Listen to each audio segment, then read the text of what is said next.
তো বন্ধুরা দাদা আজকে আবার একটা সাপ মাছ ধরে নিয়ে এসেছে, দুটো এনেছে, একটা কাটা হয়েছে, এখন একটা আছে। এই দেখো মা এখন এগুলো পিস পিস করছে, দাদা কেটে রেখে গিয়েছিল ছাড়িয়ে। তো কে কে খাও কমেন্ট করবে। তো বন্ধুরা একদিন মা সাপ মাছটা রান্না করেছিল, তো এবার আজকে আমি রান্না করবো। তো কী করে রান্না করবো সেটা তোমাদের সাথে শেয়ার করবো। এই যে মাথায় চুল নাই, তার জন্য এরকমভাবে গামছা এই চাদর বেঁধেছি, যখন কত বড় বড় চুল। তো চলো আজকে রান্নাটা তোমাদের সাথে শেয়ার করবো, আমি রান্না করবো। তো চলো। তো বন্ধুরা পুঁচি মাছটা রান্না করার জন্য এখানে রসুন ছাড়িয়ে নিচ্ছি, আর মা ওখানটা আদা ছিলে দিচ্ছে। আদাগুলো খুব ছোটো ছোটো, জন্য মা ছিলে দিচ্ছে, আমি ছিলতে পারবো না। ছিলে দিলে হাত কেটে যাবে, এই যে সেদিন মাংস কাটতে গেলাম অবস্থা। তো চলো এটা ছাড়িয়ে নিই, তখন তোমাদের সাথে আবার করবো। এই দেখো আলুটা কতটা ছোট, এই যে আলুটা, এই আলুটা ওই সরি আদাটা, ওই যে আলু, এই যে আদাগুলো ছোটো ছোটো মার্কেটে দিচ্ছে। আর এখানে পেঁয়াজ নিয়েছি দুটো, আর এখানে এই যে 6-7 কোয়া মতো রসুন আর একটু জিরে। ঠিক আছে, তো চলো এগুলো পেস্ট করতে হবে। আর মা বলছে একটু ধুয়ে নিয়ে দিতে, একটু ধুয়ে নিয়েও দেওয়া হবে অল্প পরিমাণ মতো। এবার একটু জল দিয়ে ভিজে রাখি কিছুক্ষণ। তো চলো। তো আমি বাজারে গিয়েছিলাম দিয়ে রসুন আর পেঁয়াজ কিনতে, এইটা সকালেও একটা নিয়ে এসেছি, তাই খাচ্ছি। মানে দাদু দিল, দাদুর সাথে নিয়ে আসলাম। এটা বেশ মিষ্টি আছে। তো বন্ধুরা মাছের জন্য এখানটাতে আলু ছাড়িয়ে নেওয়া হচ্ছে। তো এটা হচ্ছে নতুন আলু, এখন তো সব নতুন আলু উঠে গেছে, অনেকদিন হলো। দেখো আলুটা মা কীভাবে কাটছে। আলুটা বেশি বড় হবে না, ডুমো করে কাটবে, ছোটো ছোটো হবে। ঠিক আছে, খুব একটা মোটা হবে না, খুব একটা পাতলা হবে না। এই যে দেখো, তো তোমরা এভাবে কেটে নেবে। তোমরা এই যে কাঁচা টমেটো, এই কাঁচা টমেটোটা ওই তরকারির মধ্যে দেওয়া হবে। তো কাঁচা টমেটো এখন হাতের কাছে অনেকগুলো আছে। ঠিক আছে, এগুলো ছোটো মাছ দিয়ে খেতে খুব স্বাদ লাগে। তো আজকে কুচি মাছ আনা হলো, ছোটো মাছ আনা হলো না, এটা কাকি দিয়েছে পাশের বাড়ি। ঠিক আছে, তো চলো আজকে একটা টমেটো দিয়ে এই মাছটার সাথে রান্না করবো। চলো। তো বন্ধুরা এবার মিক্সার করতে যাবো, যেমন মিক্সারে পেঁয়াজ, লঙ্কা, নিচে আছে জিরে, আদা, রসুন আর ধনে। ঠিক আছে, এই কটা এখন পেস্ট করে নিয়ে আসবো। তো চলো পেস্ট করে আসি। তো বন্ধুরা আমি রান্নার জন্য আঁকার পরে বসে পড়েছি। এতক্ষণ কড়াইটা পরিষ্কার করছিলাম, কারণ সকালে একবার রান্না করেছি, একটু তরকারি করেছিলাম। এবার মাছটা ভাজার জন্য আমি এখানে হলুদটা দিয়ে দিচ্ছি মাছে। মাছটা সাইডে আছে, ওটা দেখাতে পাচ্ছি না, আমি হলুদ লবণটা দিয়ে তোমাদেরকে দেখিয়ে দেবো। তো চলো হলুদ আর লবণটা দিয়ে দিই, তারপর তোমাদেরকে দেখাচ্ছি। তো দেখো বন্ধুরা, এই দেখো আমি এখানটা লবণ আর হলুদ দিয়ে দিয়েছি মাছে, এবার এটাকে মাখিয়ে নেবো। আর এদিকে আখাও জ্বালিয়ে দিয়েছি। তো বন্ধুরা তোমাকে একটা কথা বলি, এই মাছ সচরাচর কেউ ভাজে না, মানে খুব কমই ভাজে বলতে গেলে। ঠিক আছে, মা খুব কম ভাজে। তো মাছকে বলো আজকে ভেজে রান্না কর, দেখ আজকে স্বাদটা অন্যরকম লাগবে, তার জন্য এগুলো হালকা করে ভেজে নেবো। তো চলো। তো বন্ধুরা কড়াই গরম হয়ে গেছে, এবার দিয়ে দিচ্ছি সর্ষের তেল। তো বন্ধুরা আঁকার পরে প্রচণ্ড ধোয়া, কারণ এই আমাদের আঁকাটাতে না প্রচণ্ড ধোয়া হয়। ঠিক আছে, হাওয়াটা এদিকে টানে, তো দিয়ে খুব ধোয়া হয়, দিয়ে খুব কষ্ট হয় সময় রান্না করতে। তো চলো কড়াই তেল গরম হয়ে গেছে, মাছগুলো ভেজে নিই। তাই খুব সুন্দরভাবে গরম হয়ে গেছে, এদের মাছটা মাখিয়ে নিচ্ছি লবণ হলুদের মাছটা। দেখো দেখি এবার কীভাবে দেওয়া যায়।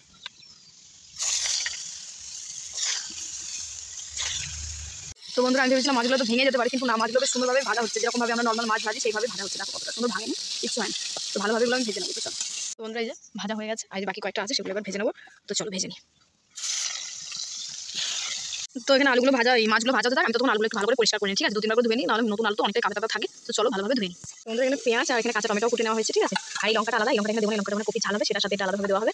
ঠিক আছে, তো চলো এবার আমি তোমাদের সাথে পরের স্টেপটা শেয়ার করি। মাছটা ভাজা হোক। মাছ ভাজা হয়ে গেছে, এবার মাছ ভাজা হয়ে গেলে আলুগুলো ভেজে নেবো। এখানে এক্সট্রা আমি তেল ইউজ করছি না, কারণ একটু পরে তেল লাগবে বেশি, যখন রান্নাটা করবো সম্পূর্ণ তখন লবণ দিয়ে আলুটা ভেজে নিচ্ছি। তো বন্ধুরা দেখো আলুগুলো সুন্দরভাবে লাল লাল করে ভেজে নিচ্ছে। প্রচণ্ড ধোয়া, খুব কষ্ট হচ্ছে রান্না করতে পারে। তো বন্ধুরা যে আলুগুলো ভাজা হয়ে গেছে, নামিয়ে নিলাম। তো চলো। তো বন্ধুরা কড়াইতে দিয়ে দেবো তেল, 5 ফোড়ন, তেজপাতা আর কাঁচা পেঁয়াজ আর টমেটো।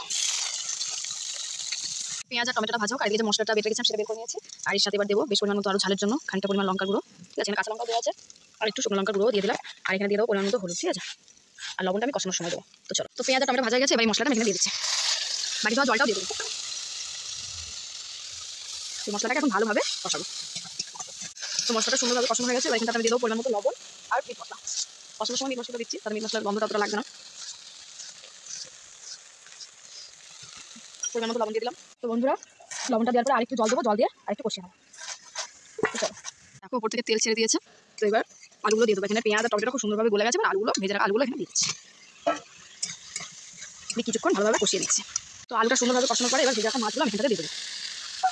দিয়ে মাছ আর আলু এখন আর কিছুক্ষণের জন্য ভালোভাবে কষিয়ে নেবো। আলু আর মাছ সুন্দরভাবে কষে গেছে, এবার জল দিয়ে দেবো। জল দিয়ে এবার ঢাকা দিয়ে দেবো, যতক্ষণ আলুগুলো ভালোভাবে সেদ্ধ হচ্ছে। চোখ মুখের অবস্থা হচ্ছে রান্না করার ফল, চোখ দিয়ে হঠাৎ করে জল বেরোচ্ছে, এত ধোয়া। তো চলো ভালোভাবে ফুটিয়ে নিই, ফুটতে দিয়ে দিয়েছি। তো চলো ভালোভাবে ফোটা যাক, তারপরে ওদের সাথে আবার আসছি। বন্ধুরা চলো দেখি ঢাকা খুলে জাল কি সেদ্ধ হলো কিনা। এখনো হয়নি, এখন একটু হবে। চলো আবার ঢাকা দিয়ে দিই। তো বন্ধুরা রান্না প্রায় শেষের পথে। তো চলো দেখি আলুটা কতটা কি সেদ্ধ হয়েছে। এই দেখো আলুগুলো গলে গেছে। তো চলো এবার নামিয়ে নিই, তারপরে তোমাকে ভালোভাবে একবার দেখিয়ে দেবো। বন্ধুরা এবার নামিয়ে নিচ্ছে, এক হাতে ক্যামেরা আর এক হাতে হলে হয় বলো। তো বন্ধুরা কেমন লাগলো রান্নাটা তোমরা অবশ্যই কমেন্ট বক্সে কমেন্ট করে জানিও। আর তোমরা এই মাছ কারা কারা খাও অবশ্যই সেটাও জানিও। ঠিক আছে, আমার তো খুব ভালো লাগে, এবং কি আমাদের বাড়িতে সবারই খুব ভালো লাগে। ঠিক আছে, তো দেখো কালারটা কত সুন্দর হয়েছে, মাছগুলো দেখে একটাও ভাঙেনি। তো চলো দেখা হচ্ছে নতুন কোনো অনেকটা সুন্দর ভিডিওতে, ততক্ষণ তোমরা পাশে দেখো। তো চলো টাটা।